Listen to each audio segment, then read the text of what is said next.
These here are the parts from our Fordson major tractor engine, and we're going to go ahead and try and do a valve job on it. Now, as you can see, first we're going to have to reface the tops of the tappets because they're all hammered up from years and years of use. And then what we're going to do is we're going to have to determine how many new valves we'll have to buy.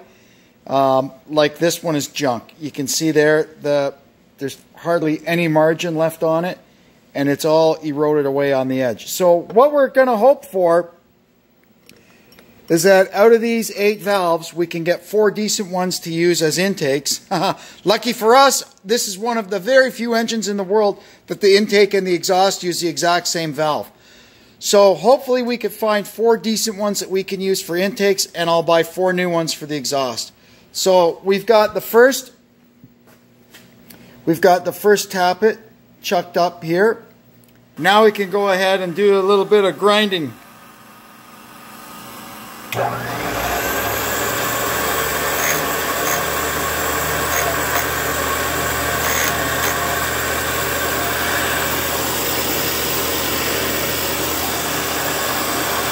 we'll just take it in a half a thou at a time until we can't see the witness mark from the valve anymore.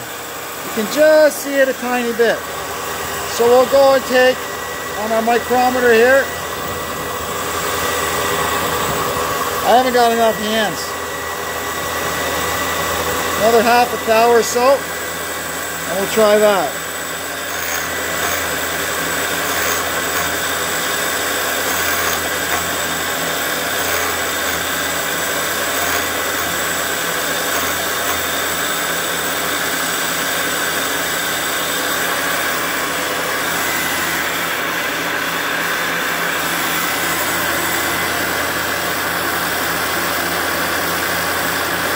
Just see a tiny little bit left there. Another half a thou. And that should take care of it.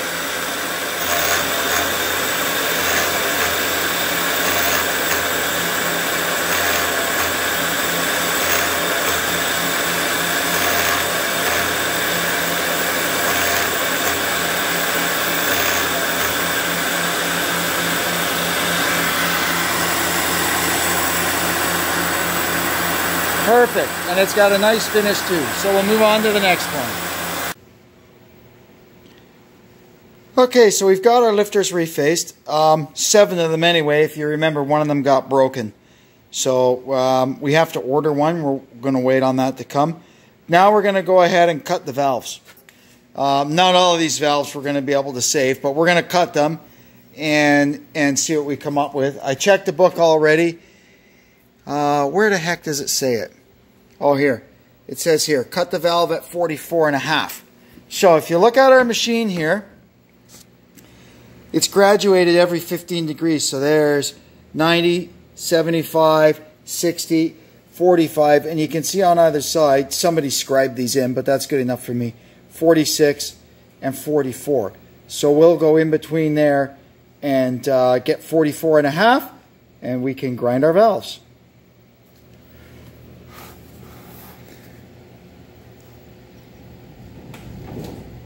Woo! It's getting windy out. There's 45, or pardon me, 44 is there. So we'll go there, 44.5, and we'll lock down the lock nut there, and we'll try cutting a valve. Alrighty, so let's see how this goes. Turn the coolant on. I've already switched it over to the valve side. Should start coming out. There it is, running out nicely on the valve.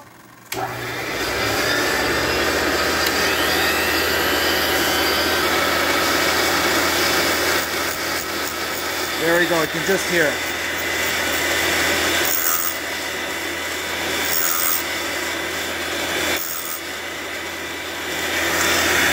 Micrometer adjustment.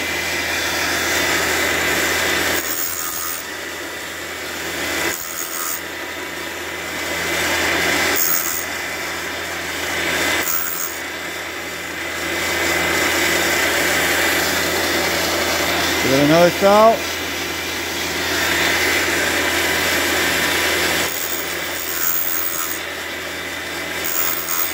Don't want to take too much off these because there's not much left.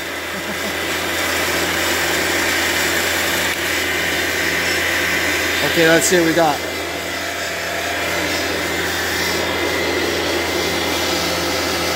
So that's pretty good. Let's just touch the face nicely. So we're going to repeat that on the other 7. But you can see here there's absolutely no margin left on this valve. And what's there is eaten away by corrosion. But we won't let that stop us. We're going to stick another one in and we'll see how it turns out. Oh, happy times. I ordered a new seal for the pump section of the electric motor. I kind of figured that it was sucking air instead of sucking oil. And when I went in to have my afternoon coffee, the Rock Auto truck came, well, the FedEx truck came with my Rock Auto order with my seal. And I went ahead and changed it. And lo and behold, the internal pump works. I'm so happy. I've gone ahead and cut all the valves. I've got all the valves marked as to where they originally came from. And what I did was I jockeyed them all around so that they fit best in their new locations. But I've got a couple that are pretty bad. This one here, the head is really undersized. You can see how far down into the block it goes. So I think I'm just going to go ahead and buy 8 new valves for it. And we'll start fresh. We're going to go ahead now and start our valve job. The very first thing I'm going to do is I'm going to go and I'm going to knurl all the guides. I already knurled the first one. And that worked out pretty well. So I'm going to run the knurler through the rest of them. Then we'll ream them. And then we'll start fitting the valves. This here is the knurling tool. So I've already gone and put some oil in there. And then we'll just use our 18-volt drill in low range and just wind that down through there. It'll come right out the bottom and the guide will be knurled. We're on the next one now, just about through with the knurler. And then I'll show you how to run the reamer through. The knurler has gone through and we blew it out with air. Now we're going to put the reamer through. This is a tapered reamer. It's 11/32, so it'll size it right for our valve. So we'll just run that through. And then the valve should fit nicely. It goes through nicely. I just turn it down with a 3/8 speed wrench with a square drive socket on the end. It takes no effort at all. So we'll blow it out now and see how the valve fits.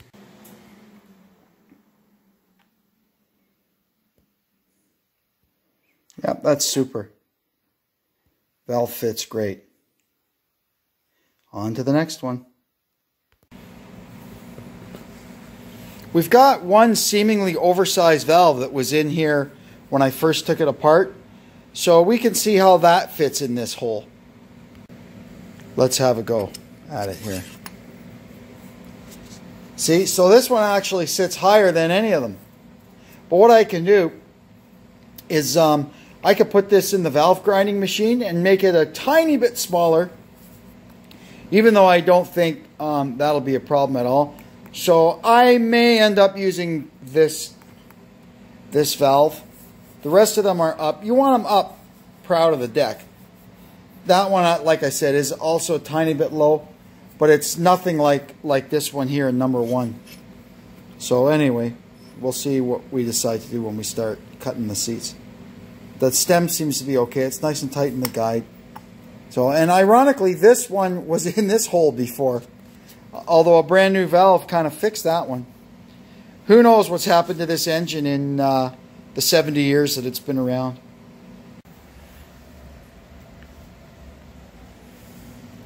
Next, we're going to go in our box of goodies here and find the right arbor. So you want one that fits the guide nicely, goes right through, but seats before you get to the step in it. So that seems to be the right one. Bear in mind that I've not done this in a very, very long time, so I may be spewing bad information here. Certainly, please feel free to leave corrections in the comments if you see me doing anything wrong. So, we've got our arbor with our 45-degree stone on it. And we just put that down in there. And we'll just give it a little spin with our cordless drill. I mean, of course, underneath here is the big machine to use to do it. But they didn't have 18-volt drills when they invented this, so that's what we're going to use. We'll get going and do this valve job now. So I did these two already to kind of get the hang and feel of these new tools that I'm using. We're going to go ahead and tackle this one now, cylinder number 2. I've gone down it, and you can see, I don't know if you can really see, there, all of the exhaust valves have seat inserts in them. The intakes don't seem to. Now, I don't know if this is how it originally came or if this was something that was done later. This thing's had 70 years of hard use, so who knows? I don't know. I'm going to look in my parts book when I go in tonight and see if I see exhaust seats. But anyway, we're going to go ahead and do this. So the first thing we're going to do is get our mandrel. So this here is the right one for this job, for 11/32 valves. We got that in there good and tight. Now we're going to put the return spring, if I can find it. There it is. And we're going to start first with a 45-degree stone and just touch it. Next step is to coat the face of the valve with some Prussian blue. Then we'll drop her in.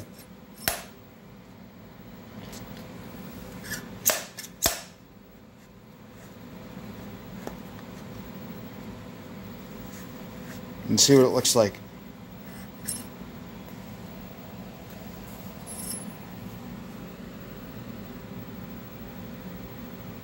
See there, look at that. Right perfect. Right in the middle of the face. That's exactly what we're looking for. Perfecto. Okay, we're going to go ahead and touch this exhaust seat now. I found putting a little light oil on the seat helps it a little bit.